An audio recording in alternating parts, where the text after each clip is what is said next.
దాహం వేసినప్పుడు నీళ్లు తాగాలని, ఎప్పుడు దాహం తీరింది అని, ఎప్పుడు నీళ్లు తాగటం ఆపాలని ఎలా తెలుస్తుంది? అదే విధంగా మన హృదయంలో ఈ పూటకి ఈ ధ్యానం చాలు అనే అనుభూతి కలుగుతుంది.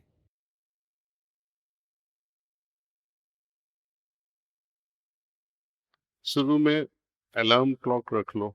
మొదట్లో అలారం పెట్టుకోండి. ఒక అరగంట సమయం అలారం మోగే వరకు ధ్యానం నుంచి లేవకండి. लेकिन जैसे-जैसे हमारी प्रैक्टिस में हमारी मास्टरी आती जाएगी, మీకు ధ్యానం చేయడం కొంచెం కొంచెం అలవాటైన తరువాత ధ్యానంపై పట్టు దొరుకుతుంది. ఇంత సమయం పాటు ధ్యానం చాలు అని అనుభవానికి వస్తుంది. అప్పుడు ధ్యానం నుంచి నిదానంగా, నెమ్మదిగా కళ్ళు తెరచి, లేచి మిగతా రోజువారీ పనులను ధ్యానం నిమగ్నులై చెయ్యండి. ध्यान के बाद ध्यान में ही हालत हो गई, ధ్యానం తర్వాత ధ్యాన స్థితిలో ఉంటాం. ఈ స్థితిని మనలో సంరక్షించుకుంటూ పనులు చేయడంలో ఎంతో ఆనందం లభిస్తుంది.